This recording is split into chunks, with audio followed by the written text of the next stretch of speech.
Hi friends, welcome back to tasty recipes. ఈరోజు మనం సింపుల్గా క్యారెట్ రైస్ ఎలా తయారు చేసుకోవచ్చో చూద్దాం.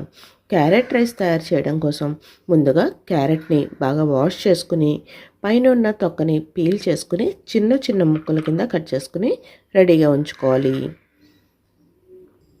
ఇప్పుడు స్టవ్ మీద ప్యాన్ పెట్టుకుని దాంట్లో ఆయిల్ వేసుకుని ఆయిల్ వేడయిన తర్వాత ఒక బిర్యానీ ఆకు, 4 లవంగాలు, 1 యాలుక్కాయ, 1 ఇంచు దాల్చిన చెక్క వేసుకుని ఫ్రై చేసుకోవాలి.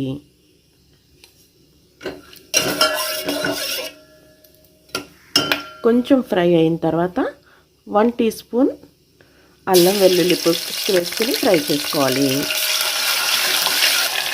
అల్లం వెల్లుల్లి పేస్ట్ పచ్చివాసన పోయి ఫ్రై అయిన తర్వాత 2 పచ్చిమిర్చిని వేసుకుని ఫ్రై చేసుకోవాలి.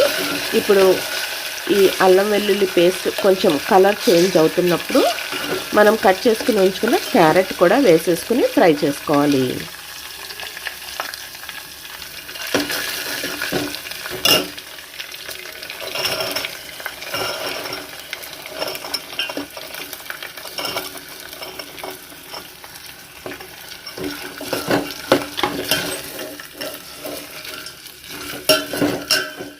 ఈ క్యారెట్ కొంచెం ఒక 4-5 నిమిషాల పాటు ఇలా ఫ్రై చేసుకున్నట్టయితే మనకి బాగుంటుంది. ఆయిల్లో ఫ్రై అయిన తర్వాత మనం బాయిల్ చేసుకుంటే బాగుంటుంది కాబట్టి ఒక్క 4 నిమిషాలు ఈ విధంగా ఈ ఆయిల్లో మగ్గనివ్వాలి. క్యారెట్ మగ్గేలోపుగా రైస్ని రెడీ చేసుకుందాం. ఈ క్యారెట్ రైస్ కోసం 1/2 కేజీ రైస్ని వాష్ చేసుకుని దాంట్లో ఒక గ్లాసు మనకి రైస్ అయ్యిందనుకోండి, 2 గ్లాసులు మామూలు రైస్ తీసుకుంటే 2 గ్లాసులు వాటర్ వేసుకోవాలి. అలా కాకుండా బిర్యానీ రైస్ తీసుకుంటే అంటే బాస్మతి రైస్ తీసుకుంటే 1.5 గ్లాస్ వాటర్ తీసుకోవాలి.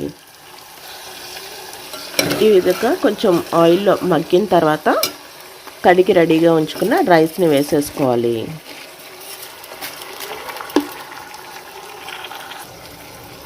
ఇప్పుడు ఈ రైస్లోకి సరిపడా వాటర్ వేసుకోవాలి. ఇక్కడ మనకి 1 గ్లాస్ రైస్ అయ్యిందనుకోండి, మనం బాస్మతి రైస్ యూజ్ చేసాం కాబట్టి 1.5 గ్లాసు వాటర్ వేసుకోవాలి. ఇంకా ఇప్పుడు ఒకసారి మిక్స్ చేసుకున్న తర్వాత సాల్ట్ కూడా మన టేస్ట్కి తగ్గట్టుగా సాల్ట్, ఇంకా కొంచెం గరం మసాలా పౌడర్ వేసుకోవాలి. ఈ వాటర్ మరుగుతున్నప్పుడు సాల్ట్ ఇంకా గరం మసాలా పౌడర్ వేసుకోవాలి. ఈ క్యారెట్ రైస్లో వేసిన వాటర్ బాగా మరుగుతున్నప్పుడు రుచికి సరిపడా ఉప్పు, ఇక్కడ నేను 3/4 టీ స్పూన్ సాల్ట్ వేసాను, మీ టేస్ట్కి తగ్గట్టుగా వేసుకోవచ్చు. ఇంకా 1 teaspoon garam masala powder వేసుకుని బాగా మిక్స్ చేసుకోవాలి.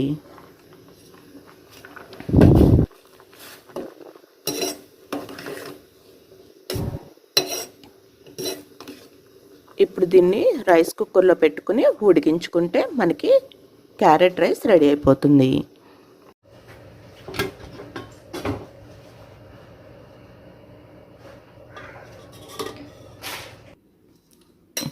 ఇలా రెడీ అయిన రైస్ని ఒకసారి పైకి కిందకి బాగా మిక్స్ చేసుకుని, అంటే మనకి రైస్ పైనంతా కూడా క్యారెట్ వచ్చేస్తుంది కదా, సో దాన్ని ఒకసారి బాగా మిక్స్ చేసుకుని సర్వింగ్ చేసుకుంటే మనకి క్యారెట్ రైస్ రెడీ అయిపోయినట్టే. ఇంకా ఈ క్యారెట్ రైస్లోకి పెరుగు చట్నీ అంటారు కదా, పెరుగు చట్నీ లేదంటే కచంబరి అంటారు కదా, దాన్ని వేసుకున్న లేదంటే కర్రీస్ లాంటివి ఏవైనా కానీ టేస్టీగా చాలా బాగుంటుంది.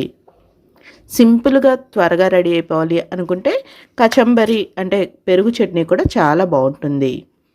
చూశారు కదండి క్యారెట్ రైస్ తయారీ విధానం. మరొక ఇంట్రెస్టింగ్ వీడియోతో మళ్ళీ కలుద్దాం.